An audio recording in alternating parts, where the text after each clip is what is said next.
আপনি কোনো পুরুষকে বদলাতে পারবেন না, কারণ তারা জেদি, একরোখা এবং নিজের বিশ্বাসে অটল। কিন্তু আপনি তাকে ভালোবাসলে সে নিজ থেকেই বদলে যাবে। তার আচরণ, কথার টোন অটোমেটিক পরিবর্তন হবে। নারী শক্তিশালী কেউ না, সে শক্ত হতে গেলে ভেঙে যাবে, পেঁচাতে গেলে কেটে যাবে। সে মূলত কোমল, পানির মতো তরল। এতটাই কোমল যে তার পরশে পৃথিবীর সবচেয়ে শক্ত পুরুষও গলে যেতে বাধ্য। কখনো সংসারে অমিল দেখা দিলে একবার নিজেকে যাচাই করুন। দেখুন আপনার আচরণ নারী সুলভ আছে কিনা। আপনি কারো শখের নারী হওয়ার আগে ভাবুন, কারো শখের হওয়ার মতো করে তাকে ভালোবাসতে পারছেন কিনা।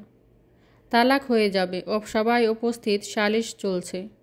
তখনও কোনো স্ত্রী নারী হয়ে উঠলে, কোমল স্বরে একবার পুরুষকে চাইলে, স্বামীর পাহাড় সম্রাগ নিমিষেই বরফ শীতল পানি হয়ে যায়। এটাই দাম্পত্যের রসায়ন। স্বামী স্ত্রী ছাড়া পৃথিবীর কেউ এর মূল কারণ বোঝে না। সেজন্যই বলি, সমস্যা হলে মায়ের কাছে ফোন নয়, আপনার পুরুষকে বুঝুন। সে বাহিরে থাকে, টাকা ইনকাম করে, বহু রকম লোকজনের সাথে তার ওঠা বসা, লেনদেন। কোনো কারণে তার মেজাজ বিক্ষিপ্ত হতে পারে। নারীর কাজ যতই কঠিন হোক, সে সমাজ ফেস করে না। ফলে নিজেকে সংযত ও নিয়ন্ত্রণ রাখা তার পক্ষে সম্ভব। তাই আপনার পুরুষ বাইরে থেকে এলে তার যত্ন নিন। চেহারা ফ্যাকাশে দেখলেই তখনই কী হয়েছে জিজ্ঞাসা না করে তাকে পানি দিন, বলুন একটু গোসল করে আসেন, খাবার দেই।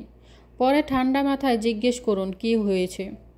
পুরুষ কখনো জেতে, কখনো ঠকে। তার জেতাটা যেমন এনজয় করেন, ঠকাটাও মেনে নিন। সে কোথাও লস করেছে মানেই তাকে বকাঝকা করবেন এমন নয়। হেরে যাওয়ার অনুভব তারও আছে, বরং সাপোর্ট দিন, সহজ করুন, সময় বুঝে পরামর্শ দিন। এই যে ম্যানেজ করার ব্যাপার, এটা নারীদের আছে। আম্মাজান খাদিজার কথা ভাবুন, কিভাবে নবুয়াতের প্রথম আগমন তিনি সামাল দিয়েছেন। নবীজির কথাটা মনে করুন, খাদিজা, আমি বোধহয় মারা যাব, কে আমাকে বিশ্বাস করবে। খাদিজা শান্ত গলায় নবীজির বুকের বোঝা নামিয়ে দিলেন, তার প্রশংসা করলেন, ব্যক্তিগত আমল উল্লেখ করলেন। কেন খাদিজা সর্বশ্রেষ্ঠ, এই এক ঘটনা তার উপযুক্ত প্রমাণ। ঠিকই এই জন্যই নারী শকুন, নারী শান্তি, নারী পুরুষের মোহ। যে নারীর কণ্ঠ পুরুষের চেয়ে উঁচু, চলাফেরা অতি আধুনিক, পুরুষোচিত, সেই নারী ময়ূর থেকে কাক হতে চায়। নিজের মোহনীয় সৌন্দর্য ছেড়ে বিদঘুটে হতে চায়। এমন নারী যতই সুন্দরী হোক, তার সংসার হয় না, হলেও মরচে ধরে যায়, বাচ্চা কাচ্চা বা সামাজিকতার জন্য কোনো রকম টিকে থাকে। একে জীবন বলে না, বলে ঘানি টেনে যাওয়া।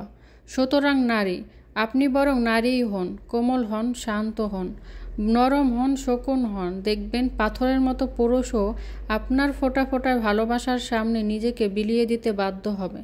আমার গল্পটি আপনাদের কাছে কেমন লেগেছে অবশ্যই কমেন্ট করে জানাবেন।